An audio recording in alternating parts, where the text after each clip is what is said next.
Crazy Brave Homeschool. My name is Ashley and I am a homeschooler to a third grader. We're about to talk about third grade. No, I am homeschooler to a second grader and a TKer. This is our third year homeschooling. Welcome to my channel. And if you're not new here, welcome back. So today I'm going to be talking about the beauty subjects that are often accompanied by a Charlotte Mason education. I have been sort of revealing the series of curricula choices for our school year for the 25-26 school year. And so far I've revealed our language arts choices for my rising third grader and rising kindergartner. And then the video after that, I revealed our math and sciences and social studies. And now in this video, I'm really excited to reveal our beauty subject choices, or enrichment, or as Charlotte Mason homeschoolers call the riches. So I don't have all of the materials yet. So I'm going to be showing some links for things that I plan to get or things I plan to follow. But I do have some stuff to start with. So I think just first I'll just mention our poetry. I'm not going to get into it at all because I went in length about it for our language arts reveal, because there's a lot of language arts incorporated with it. But I'll just mention here, if you didn't catch that video, we're going to be using Under the Home poetry. Under the Home is a free Charlotte Mason program that was written by a homeschool family. And it's an incredible free resource. I'm going to be doing a video soon about how to kind of navigate her website, and just all the amazing things that she offers. Her poetry program is very robust. I printed off this guide myself. It's 260 pages of poetry for 1 year. And so I broke it down into 3 terms. So I have 3 of these, and then it's going to be exploring 9 different poets for the whole year. So it's very robust. There's a lot of language arts in this. If you're curious about this program, please watch my language arts reveal video that I will link down below in the description box. And you can see a little very brief flip through of that program. So this will be the first year where we're really getting into poetry. And as a former poet, I'm very excited about that with my kids. I hope it goes well. Oh, and I'll mention that's really much more for my third grader. We are going to be doing Robert Louis Stevenson's A Child's Garden of Verses for my rising kindergartner. Okay, so another beauty subject that we'll be studying is Shakespeare. We have not touched Shakespeare yet. I know that with Ambleside Online, which is a program that we are going to be using next year, they introduced Shakespeare, I believe, correct me if I'm wrong, but I think they introduced it right away in year 1. We haven't even touched it yet. So with my third grader next year, we're going to be following Under the Home, her Shakespeare curriculum. Again, this is something that you will have to print off yourself. All of her curriculum is online. And some of the stuff is not even printable, so you just have to use a device to follow along. But I make these covers just on Canva. I just like to design my own. So this is third grade Shakespeare. The book that she recommends is Beautiful Stories from Shakespeare by E. Nesbit. So before you start reading the plays, apparently you want to read the stories first because they are much easier to follow. The language is a little bit easier to follow. And then I think that kids start getting into the Shakespeare plays, maybe in the 4th grade. So we are starting with Beautiful Tales of Shakespeare from Shakespeare. This book I got on, I'll come back to the guide, but I'll just show you the book first. I got this book from Thrift Books, and it is really beautiful. So it has the gold, what do you call this? The gold lined pages. It's not very big, and it has in it, let me see, this was first published in 1918, so you're really just getting into some beautiful classic literature here. And this actually has, this has over a dozen plays in it. So they're just retellings of the play, and apparently just easier for the kids to digest. But it still is going to have a lot of that older language, which, I'm excited by the challenge. There's some illustrations in here too. It's a really beautiful book. Let's take a look at the guide, which I have not really looked at a whole lot yet. One other book, actually just two really quick before we look at the guide. I did get a couple of resources to help me teach this subject to my kids. This is recommended. I think it's definitely recommended from some Ambleside Online moms, how to teach your children Shakespeare. So I haven't looked too much into this yet, but from what I'm gathering, just from kind of flipping through it, I think it's like an opportunity for the kids to actually memorize some Shakespeare. So it's kind of like they give you all of these like memorization tips, and then they have actual exercises. They have all these like exercises to like read some of these quotes or passages from the play. Like for instance, this is Puck's announcement and the story of a Midsummer Night's Dream. So like, here's this quote, and then begin by tackling the first two lines, using, as always, the techniques we discussed above. Use the quotation page, say the lines aloud, and repeat them. And then they help you with pronunciation tips as well. And then it like goes through passages from A Midsummer Night's Dream and kind of breaks them down, right? Like helping you to understand what, you know, each one is about. So yeah, okay. So clearly I haven't really looked into it too much, but nice fat book to help us learn Shakespeare better. I don't know exactly how I'm going to use this. I might just pre-read this summer to get my feet wet, since I don't remember learning a whole lot about Shakespeare. And then, I don't know, like maybe one day a week we'll read a little bit from this before we do our Shakespeare lesson that week. I don't know. I'll have to kind of figure out how to use it. Another thing that I wanted to try to use this year is this book about making peg dolls. I'm considering making a lot of the characters from each play. Either I want to make them and make them like look really nice, or I will have my kids make them as we're retelling the stories, or as we're telling the stories. So this is a resource that I just haven't really used yet, and I would like to. And then Ambleside Online has a lot of really great Shakespeare resources that are just like free printable stuff that moms have contributed. And then Under the Home has a whole other workbook that I haven't printed out that has a bunch of coloring pages and all of like the character diagramming to help the kids remember who everybody is.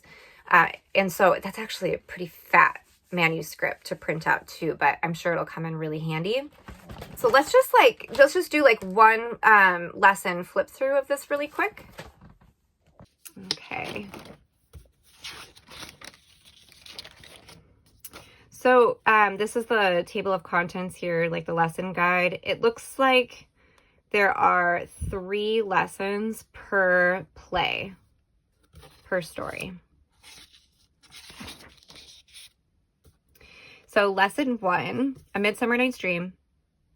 The directions, study the assigned Shakespeare story over the week. So that would be coming out of this book here. Read or listen to the story, review the synopsis, study the vocabulary words, and complete the enrichment activities. So in a lot of Under the Home's guides, she has this kind of breakdown of the lesson. And then so here you've got the synopsis of the story, which is great. If there was, if it was hard for the kids to follow, at least we have this. All this great vocabulary. The enrichment activities, recite the play information. Before and after reading or listening to the story, recite aloud the title and author of the play, and then narrate the story. Great. See the playwright and poet William Shakespeare. So study the controversial Cobb portrait below, which may be a life portrait of Shakespeare. The portrait contains the Latin phrase Principum Amicitias, which means the alliance of the princes. I don't know. I don't really know what that's about. And then map the play.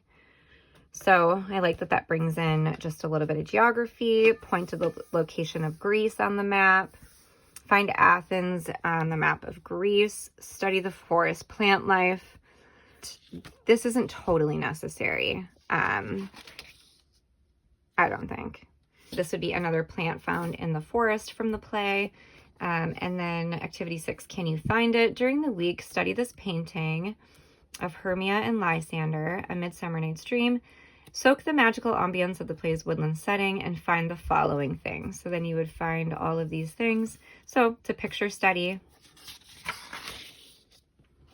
Oh, here are more. Oh, I must have accidentally. Oh, I did. Whoops, my page numbers are backwards. So here's even more flora and fauna from the forest in the play. Create your own reusable theater. So the program comes with a PDF file of like all these characters so that you can create a theater for each play using the printouts. But you would need things like a large, sturdy, and solid colored foam board, laminating pouches, self-adhesive Velcro. So you really would need quite a bit of materials to do it. We might do this for a couple of the plays. I definitely don't think we'll do them for each of them. And then here's the directions on how to do it. And then cast the characters. Yeah, so just to break that down, here's the directions of the lesson. There's a synopsis of the play, vocabulary words, a picture study, building the theater set, study the order and the events of the play. Okay, and then act out the events of the play. And then this is cute. Enact a live performance for family members and friends. That's cute. Instructors may need to prompt children to say their lines. So I think if there was a play that the kids really liked, I'd be happy to reenact it. That would be fun. Okay, so as you can see, I haven't really looked over this guide a whole lot.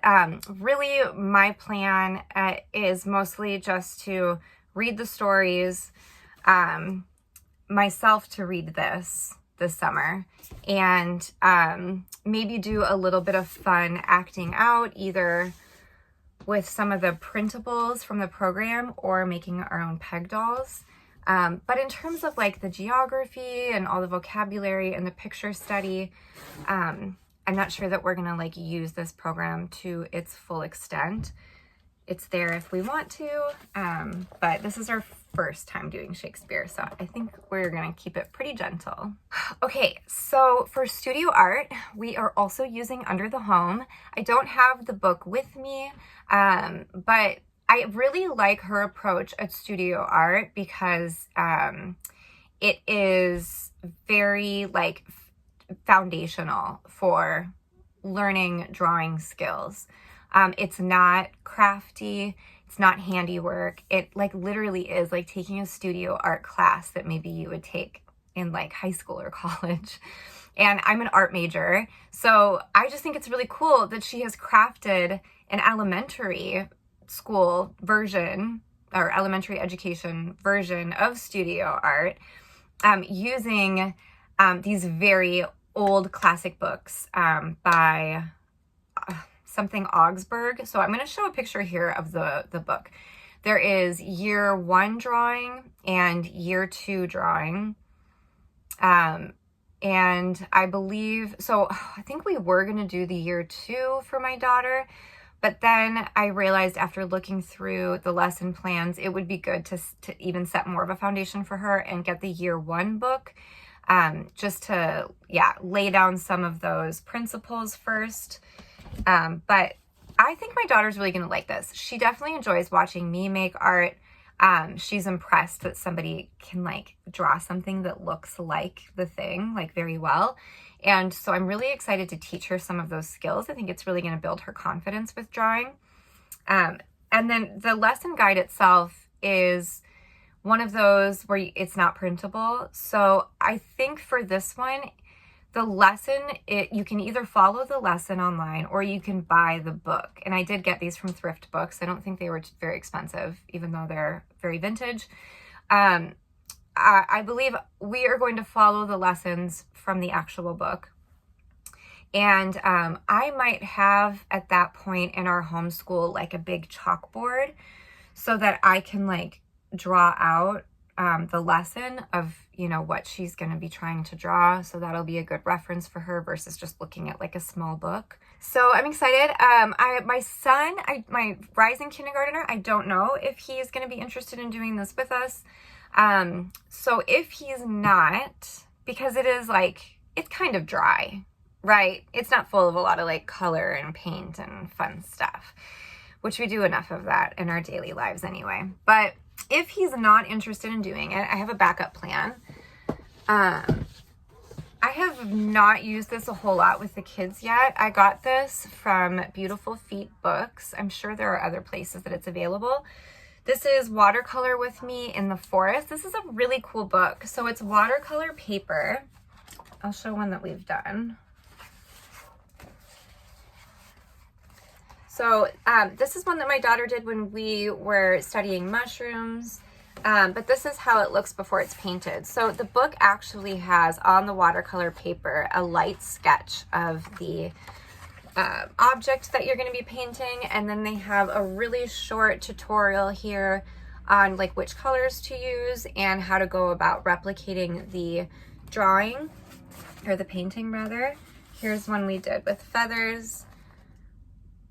So this is a really sweet book, and we've only done a few out of here, so I think I will, just to try to do a little bit more art instruction with my son. He's very good at art, and so I would like to do something that's a little bit more instructional. I think that this will be a good plan B if he is not into that Augsburg drawing book. Okay, for handiwork. So part of a Charlotte Mason education is involving handiwork. You know, and again, this isn't like crafts. It's really teaching the kids to use their hands to make useful things, like knitting or crochet or modeling, cooking and baking. Those are types of handiwork as well. You know, sewing. We have done definitely a little bit of that. We've messed around with like weaving and basket weaving. We do a lot of beeswax molding, like for story baskets. We did a lot of that last year. But I don't know that I feel super comfortable just kind of like getting materials for, say, like knitting or something. And like just teaching ourselves. I don't know if I'm really there yet. So I still kind of want a little something to hold our hand. So, okay, and this is another thing too. We have not had like the best luck with doing subscription boxes, and we've definitely tried quite a few. This might be my last attempt at trying one, but I think I'm going to get maybe just like a 3-month subscription to Cozy Crafter crates. This looks really cool. It's a little crate that has handiwork projects in it. Gives you all the materials that you need. It gives you the tutorial. It's for, they have different age groups with their crates that they're appropriate for. So I think for 3 months, we're just going to try out a short subscription from them. I forget what the one is I was looking at. I think we might try like, there's a basket weaving one. It's a different one than we've done before. There's like a soap felting thing where you like make a little felt pad that you like around a bar of soap, and you like use it to lather in the shower. I don't know, it's really interesting. I haven't seen it before. That looked simple enough for like our first attempt at needle felting. And then I forget what the other one was, but yeah, so I'm going to try the Cozy Crafter crate for my daughter.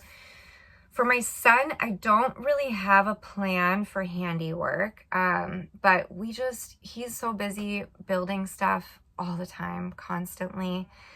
You give that kid some tape and a box and he's just like totally satisfied. So I don't know. I think I'm just going to kind of like do random things with him as they come to mind, but I don't have like a plan for him.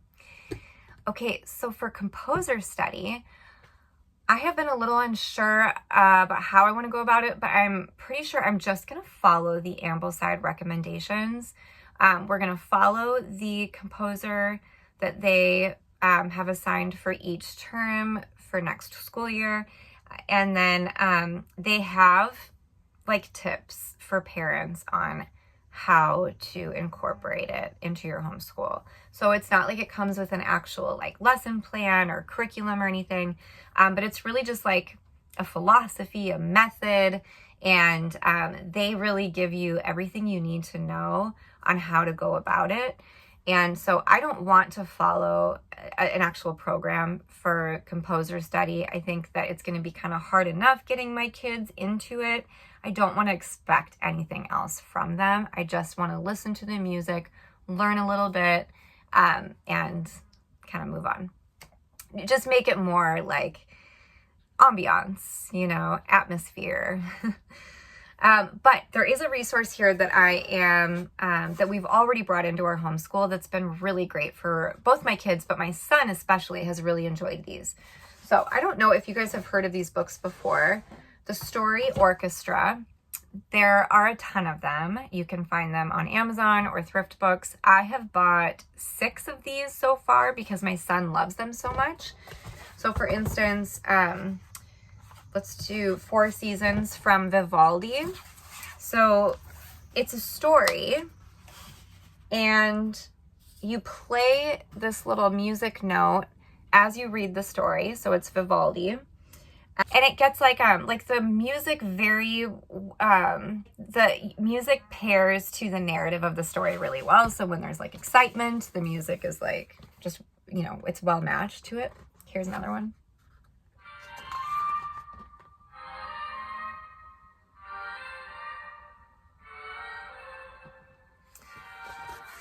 So it's just like such a fun way to introduce these major composers to young children through story. These have just been awesome. So kind of my plan for him is that if he is just like not really into the composer we're studying for the term, I'll just keep reading these to him. Again, we have like 6 of these. I'll just rotate them out so that we're, you know, listening to one every couple weeks or something. And I think that that is just a really great, creative, super gentle introduction. Okay, so lastly is foreign language.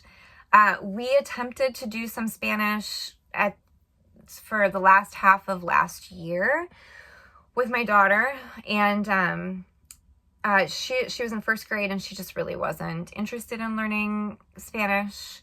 We also had a lot going on in our homeschool, and we do this year too, so there's just really nowhere for me to fit it in this year.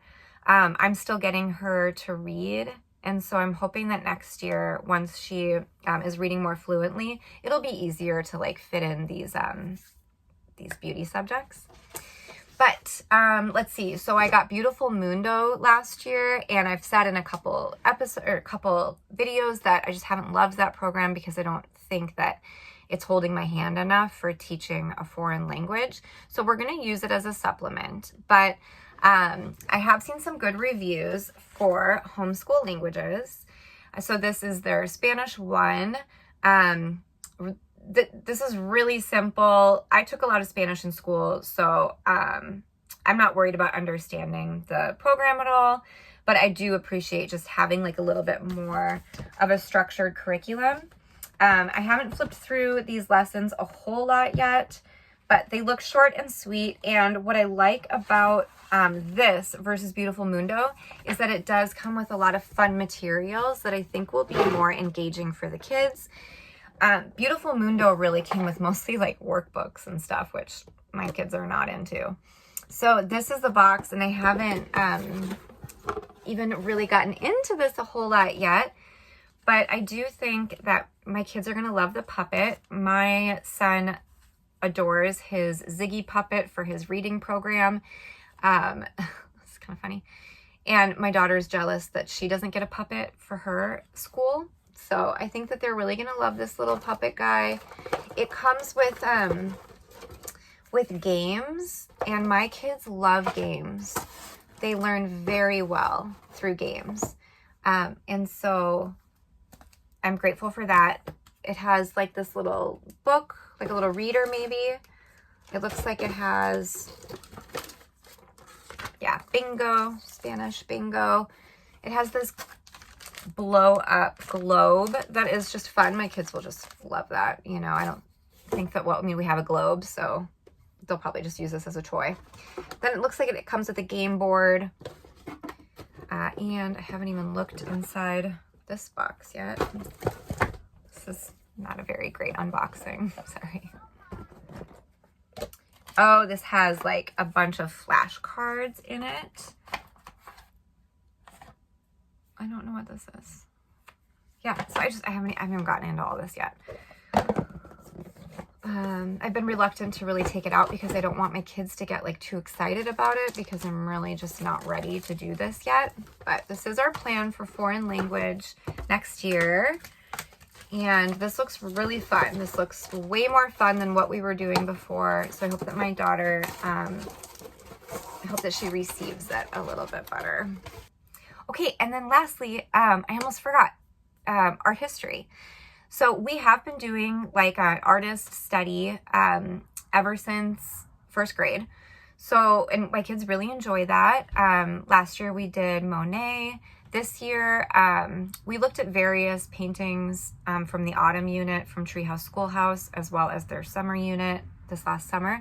But now we're getting into Van Gogh for spring semester. Next year, our plan is still up in the air. So there is a curriculum company called, I believe it's called A Humble Place.